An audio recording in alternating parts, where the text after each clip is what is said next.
ओम शांति। आज बाबा का 29/11/2025 का मुरली। बाबा ने कहा, मीठे बच्चे, तुम सच्चे सच्चे राज ऋषि हो। तुम्हारा कर्तव्य है तपस्या करना। तपस्या से ही पूजन लायक बनेंगे। तो बाबा ने क्या कहा? बाबा ने आज कहा कि हम कौन हैं? हम राज ऋषि हैं। इसलिए हमारा कर्तव्य क्या है? हमारा कर्तव्य है तपस्या करना और तपस्या से पूजन लायक बनना। प्रश्न पूछा बाबा ने आज, कौन सा पुरुषार्थ सदा काल के लिए पूजने लायक बना देता है? हमारा कौन सा पुरुषार्थ सदा काल के लिए हमें पूजन योग्य बना देता है? उत्तर कहा बाबा ने, आत्मा की ज्योति जगाने व तमोप्रधान आत्मा को सतोप्रधान बनाने का पुरुषार्थ करो तो सदा काल के लिए पूजन लायक बन जाएंगे। तो पूजन लायक बनने का उपाय क्या है? हमें तमोप्रधान आत्माओं का भी सतोप्रधान बनाने का पुरुषार्थ करना है। तो इसके आधार से हम क्या बनेंगे? पूजन लायक बन जाएंगे। जो अभी गफलत करते हैं बहुत रोते हैं। क्या कहा बाबा ने? जो अभी गफलत करेगा वो बहुत पश्चाताप करेगा। अगर पुरुषार्थ करके पास नहीं हुए, धर्मराज की सजाएं खाई तो सजा खाने वाले पूजे नहीं जाएंगे। सजा खाने वाले का मुंह ऊंचा नहीं हो सकता। ओम शांति। रूहानी बच्चों प्रति रूहानी बाप समझा रहे हैं। पहले पहले तो बच्चों को समझाते हैं कि अपने को आत्मा निश्चय करो। पहले आत्मा ही पीछे शरीर है। जहां तहां प्रदर्शनी अथवा म्यूजियम में, क्लास में पहले पहले यह सावधानी देनी है कि अपने को आत्मा समझ बाप को याद करो। क्या कहा? मूल विषय है अपने देहभान को भूलना और आत्मभान में स्थित होना। बच्चे जब बैठते हैं तब देही अभिमानी होकर नहीं बैठते हैं। यहाँ बैठते भी कहाँ कहाँ ख्यालत जाते हैं। सत्संग में जब तक कोई साधु आदि आए तब तक क्या बैठ करते हैं? कोई ना कोई ख्यालत में बैठे रहते हैं। फिर साधु आया तो कथा आदि सुनने लगते हैं। बाप ने समझा है यो सब भक्ति मार्ग में सुनना सुनाना है। बाप समझाते हैं यो सब है आर्टिफिशियल। क्या कहा बाबा ने? भक्ति मार्ग में जो कुछ भी करते हैं वो सब आर्टिफिशियल है। ईश्वर को जो वो पुकारते हैं वो भी क्या है? आर्टिफिशियल है।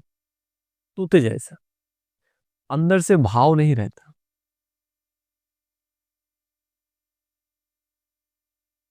बाप ने समझा है यह सब भक्ति मार्ग में सुनना सुनाना है। बाप समझाते यह सब है आर्टिफिशियल। इनमें है कुछ भी नहीं। दीपमाला भी आर्टिफिशियल बनाते हैं। बाप ने समझा है ज्ञान का तीसरा नेत्र खुलना चाहिए तो घर घर में सोजरा हो। अभी तो घर घर में अंधियारा ही है। यह सब बाहर का प्रकाश है। तुम अपनी ज्योति जगाते बिल्कुल शांत में बैठते हो। बच्चे जानते हैं स्वधर्म में रहने से पाप कट जाते हैं। जन्म जन्मांतर के पाप इस याद की यात्रा से ही काटते हैं। आत्मा की ज्योत बुझ गई है ना। शक्ति का पेट्रोल सारा खत्म हो गया है। वो फिर भर जाएंगे क्योंकि आत्मा पवित्र बन जाती है। कितना रात दिन का फर्क है। अब लक्ष्मी की कितनी पूजा होती है। कई बच्चे लिखते हैं लक्ष्मी बरी या सरस्वती माँ बरी। लक्ष्मी तो एक होती है, श्री नारायण की। अगर महालक्ष्मी को पूछते हैं तो उनको चार भुजा दिखाते हैं, उसमें दोनं आ जाते हैं। वास्तव में उसको लक्ष्मी नारायण की पूजा कहा जाए।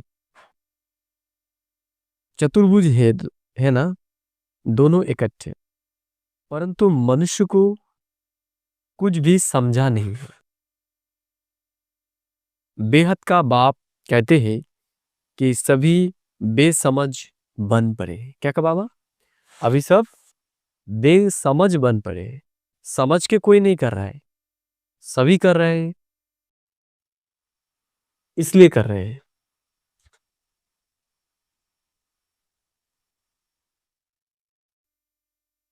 अभी तुम बच्चे जानते हो विश्व का बाप कौन है? खुद कहते हैं मैं सभी आत्माओं का बाप हूं। तो भगवान आप खुद आके हमें बोल रहा है कि वो हमारे कौन है? परमात्मा हमारा पिता है। तुम सब मेरे बच्चे हो। वो साधु लोग तो कह देंगे सब भगवान ही भगवान है। तुम जानते हो बेहद का बाप बेहद का ज्ञान समझा रहा है। तो हमें कौन समझा रहा है? बेहद का बाप हमें समझा रहा है।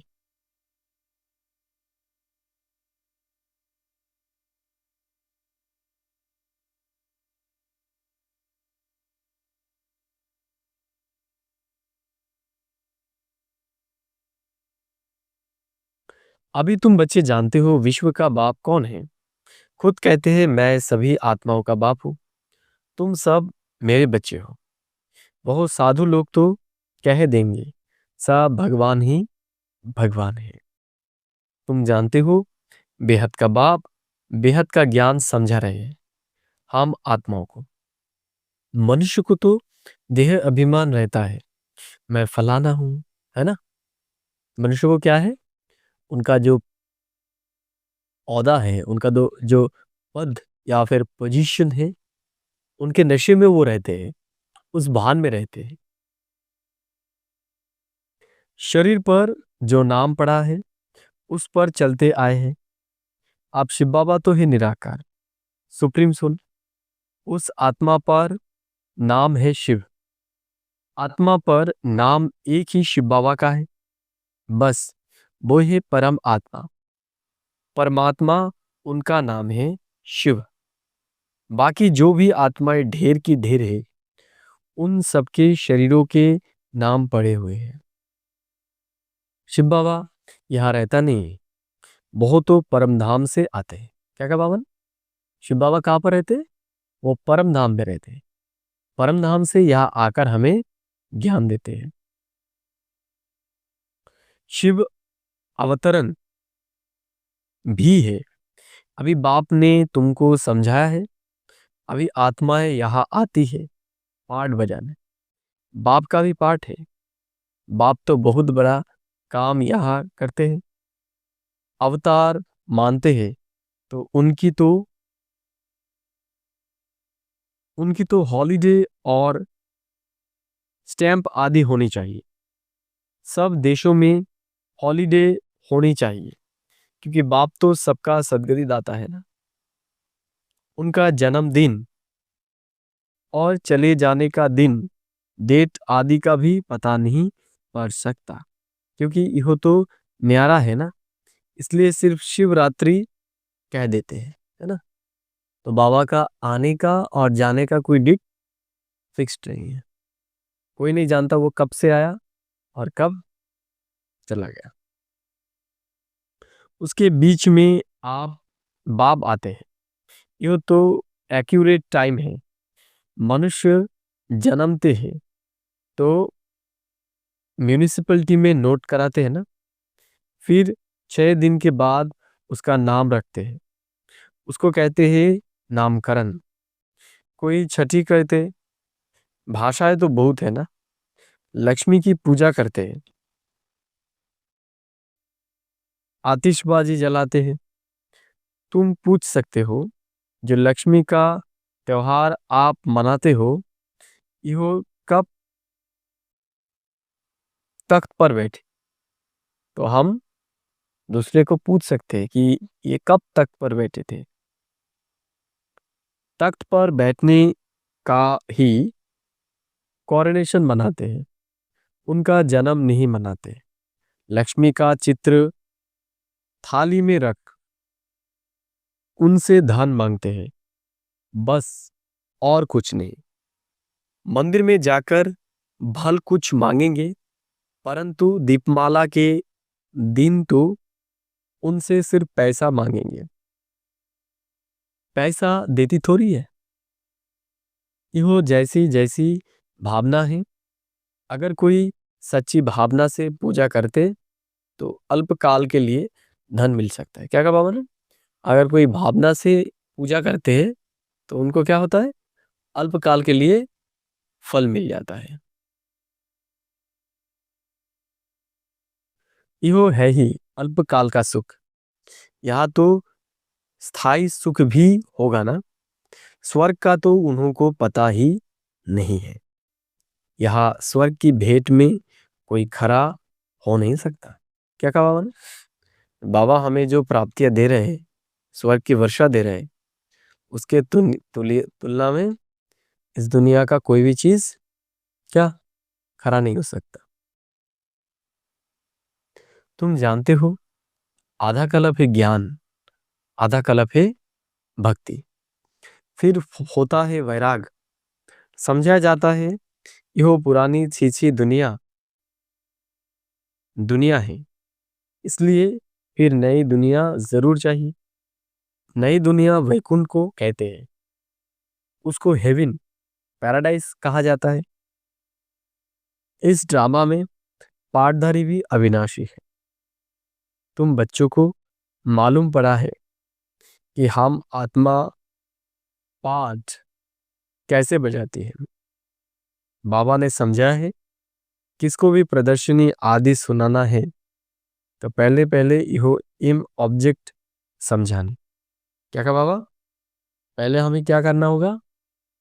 किसी को समझाने के पहले हमारी एम ऑब्जेक्ट क्या क्या है, हम किस लिए ये पढ़ाई पढ़ रहे हैं, ये अच्छी तरीके से उनको समझाना है।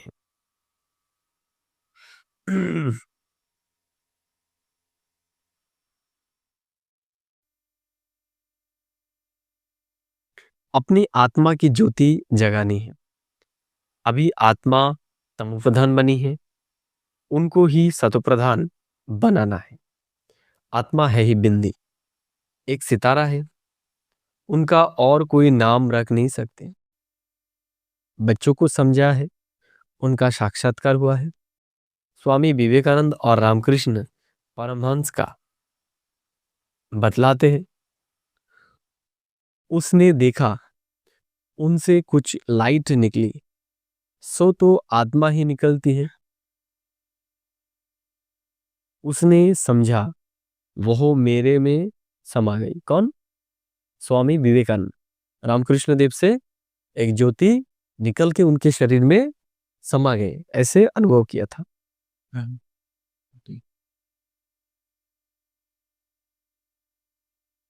अब आत्मा कोई आकर समा थोड़ी सकता है, वह तो जाकर दूसरा शरीर लेती है।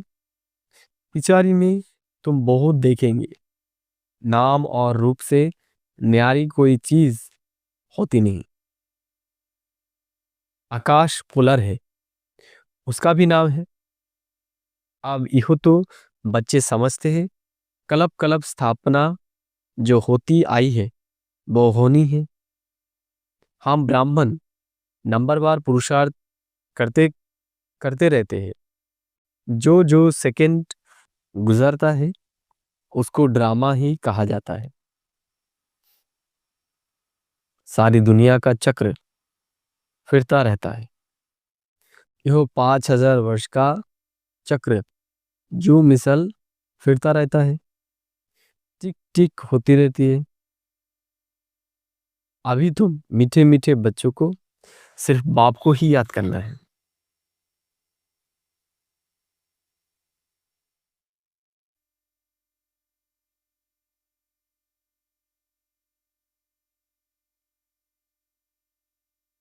चलते फिरते काम करते बाप को याद करने में ही कल्याण है। फिर माया चमाट लगा देगी, तुम हो ब्राह्मण। भ्रमरी मिसल कीड़े को आप समान ब्राह्मण बनाना है। तो क्या कहा, जिसका जीवन अभी कीड़े जैसा बन गया, उनको अब हमें क्या बनाना होगा, भ्रमरी बनाना होगा, अर्थात गुणवान बनाना होगा। जो जैसे भ्रमरी क्या करते हैं, भ्रमरी फूलों में जाकर जो हनी होते हैं वो संग्रहित करते हैं। ऐसे ही हमें दूसरों को ऐसे बनाना है जो कीड़े जैसा था, गंदगी में जो गंदगी गंदगी के अंदर जो रहता था, तो उनको अब हमें क्या करना होगा, ऐसा बनाना होगा कि वो अच्छी चीजों में रुचि रखे। आजकल तो बच्चियां जाती हैं, तुमको तो राखी उनको बांधनी है जो पवित्रता की प्रतिज्ञा करे। प्रतिज्ञा जरूर करनी पड़े। भारत को फिर से पावन बनाने के लिए हम यह प्रतिज्ञा करते हैं, तुम भी पावन बनो, औरों को भी पावन बनाओ। और किसकी ताकत नहीं जो ऐसे कह सके। तो हमें आगे अभी क्या करना होगा, खुद को पावन बनाना पड़ेगा और दूसरों को भी बनाना पड़ेगा। तुम जानते हो, यो अंतिम जन्म पावन बनने से हम पावन दुनिया के मालिक बनते हैं। तुम्हारा धंधा ही यो है। ऐसे मनुष्य कोई होते होते ही नहीं। तुमको जाकर यो कसम उठवाना है। बाप कहते हैं, काम महाशत्रु है, इस पर विजय पानी है। इस पर जीत पाने से ही तुम जगत जीत बनेंगे। इन लक्ष्मी नारायण ने जरूर आगे जन्म में पुरुषार्थ किया है, तब तो ऐसा बने हैं ना। अभी तुम बता सकते हो किस कर्म का इनको इहो याद मिला। इसमें मूंझने की तो कोई बात ही नहीं। तुमको कोई इस दीपमाला आदि की खुशी नहीं है। तुमको तो खुशी है, हम बाप के बने हैं, उनसे वर्षा पाते हैं। भक्ति मार्ग में मनुष्य कितना खर्च करते हैं, कितने नुकसान भी हो जाते हैं, आग लग जाती है, परंतु समझते नहीं। तुम जानते हो, अभी हम फिर से अपने नए घर जाने वाले हैं। चक्र फिर हुबहू रिपीट होगा ना। यह बेहद की फिल्म है। बेहद का बेहद का स्लाइड है। बेहद बाप के बने हैं तो कपारी खुशी होनी चाहिए। हम बाप से स्वर्ग का वर्षा जरूर लेंगे। बाप कहते हैं, पुरुषार्थ से जो चाहिए सो लो। पुरुषार्थ तुमको जरूर करना है। पुरुषार्थ से ही तुम ऊंच बन सकते हो। यह बाबा बुरा बनता ऊंच बन सकते हैं, तो तुम क्यों नहीं बन सकते, है ना। ब्रह्मा बाबा अगर 60 साल की उम्र में बन सकते हैं, तो हम क्यों नहीं बन सकते। ठीक है। मीठे मीठे सिखिलधे बच्चों प्रति मात पिता बाप दादा का याद प्यार और गुड मॉर्निंग। रूहानी बाप की रूहानी बच्चों को नमस्ते। धारणा के लिए मुख्य सार। 1 नंबर का भावन है, जिसे बाप सदा बच्चों के प्रति सौकार है, ऐसे सुखदाई बनना है। सबको मुक्ति जीवन मुक्ति का रास्ता बताना है। तो हमें क्या करना होगा अभी, सबको मुक्ति और जीवन मुक्ति का रास्ता बताना होगा। 2 नंबर, देही अभिमानी बनने की तपस्या करनी है। इस पुरानी छीछी दुनिया से बेहद का वैराग बनाना है। तो क्या करना होगा अभी हमें, इस बेहद की दुनिया से वैराग लाना पड़ेगा। वरदान, हर एक की विशेषता को स्मृति में रखते हुए फेथफुल बन एक मत संगठन बनाने वाले सर्व के शुभ चिंतक हो। तो हम सर्व के शुभचिंतक कैसे बन सकते हैं? क्या करके? हर एक की विशेषता को स्मृति में रख के क्या करना होगा? हमें फेथफुल बन एक मत संगठन बनाना है, तब हम सर्व के शुभचिंतक बन सकेंगे।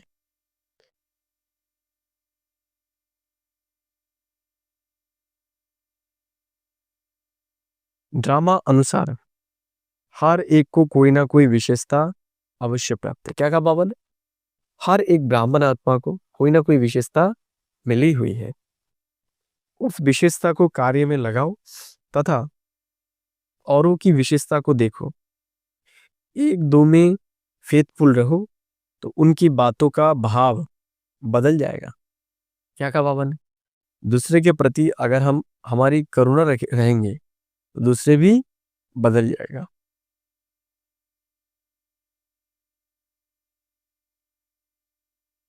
जब हर एक की विशेषता को देखेंगे तो अनेक होते भी एक दिखाई देंगे। एक मत संगठन हो जाएगा। कोई किसके ग्लानि की बात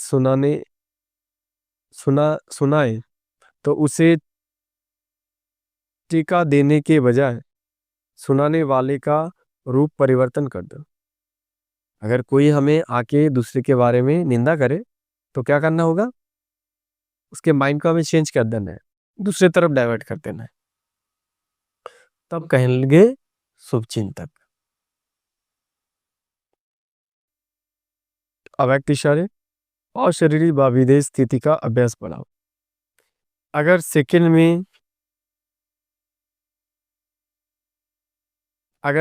में विधि बनने का अभ्यास नहीं होगा तो लास्ट घड़ी की युद्ध में ही जाएगी। और जिस बात में कमजोर होंगी, चाहे स्वभाव में, चाहे संबंध में आने में, भाई, चाहे संकल्प शक्ति में, वृत्ति में, वायुमंडल में प्रभाव से, जिस बात में कमजोर होंगी उसी रूप में जानबूझकर भी माया लास्ट पेपर लेगी। इसलिए विधेय बनने का अभ्यास बहुत जरूरी है। ओम शांति।